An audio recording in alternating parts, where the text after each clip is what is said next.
দেখছেন 24 ঘন্টা India TV, সর্বদা সবার পাশে সবার মাঝে। কমরেডরা অবশ্যই সেইভাবেই স্লোগান তুলবেন।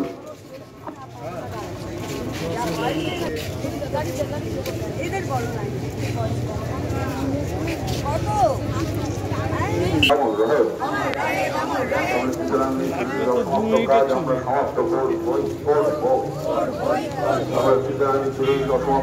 আমরা সমাপ্ত করব। আমরা বলছি না, ভুলবো না, আমরা বলছি না, ভুলবো না। স্টার্ট হয়নি। হ্যাঁ, জানি কোন দিকে যাবে, এইদিকে যাবে, বেরিয়ে ওই স্টেশন ওইদিকে না না না না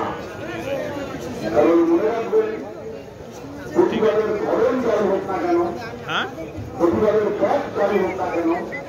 আমরা জেনেছি আগামী 15 তারিখ যে সাধারণ আজকে প্রতিবাদ মিছিল শোক মিছিলে পরিণত হলো, কি কারণে, কিসের প্রতিবাদ মিছিল ছিল? আপনারা জানেন যে নৈহাটিতে কয়েকদিন আগে গুন্ডামি করেছে তৃণমূলের সমাজ বিরোধীরা, সন্দীপ ঘোষের বংশধর তৃণমূল।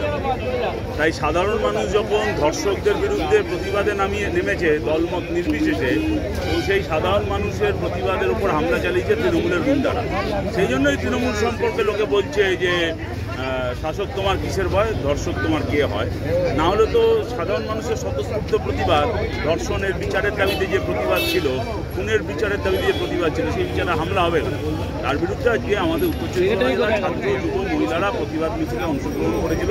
কিন্তু অত্যন্ত দুর্ভাগ্যজনক ঘটনা, গোটা ভারতবর্ষের রাজনীতির ক্ষেত্রে অত্যন্ত আজকে একটা দুঃখের দিন, শোকের দিন। সেটা হলো যে ধর্মনিরপেক্ষ ভারত গড়ার অন্যতম কারিগর, দেশের সাম্প্রদায়িক শক্তির বিরুদ্ধে লড়াইয়ের অন্যতম সেনানী, ভারতের কমিউনিস্ট পার্টি মার্ক্সবাদীর সাধারণ সম্পাদক সীতারাম ইয়েচুরি, তিনি প্রয়াত হয়েছেন। এইরকম একটা মানুষের প্রয়াণ, সেই দিন দাঁড়িয়ে আমাদের স্বাভাবিকভাবে এটা একটা শোকের পরিবেশ।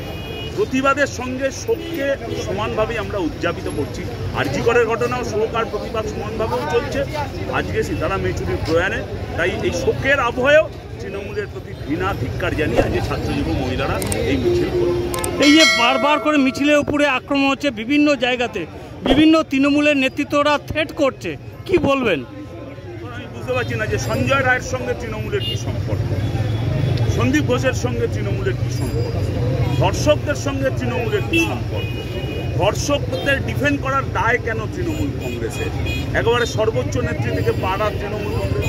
মানুষ যখন ধর্ষণের বিরুদ্ধে শাস্তির দাবিতে, বিচারের দাবিতে, একজন কলেজ পড়ুয়া ছাত্রী ডাক্তারি চিকিৎসারত চিকিৎসক অবস্থায় মারা গেলেন, খুন হলেন, তার বিরুদ্ধে প্রতিবাদে নামছেন, তৃণমূলের কি দায় আছে যে সেই মানুষগুলোর উপর আক্রমণ করছে?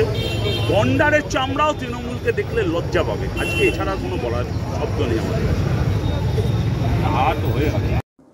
আজ এ পর্যন্ত। সঙ্গে রাখুন 24 ঘন্টা ইন্ডিয়া টিভি, দেখতে থাকুন সব জেলার সব খবর সবার আগে 24 ঘন্টা ইন্ডিয়া টিভির পর্দায়। নমস্কার।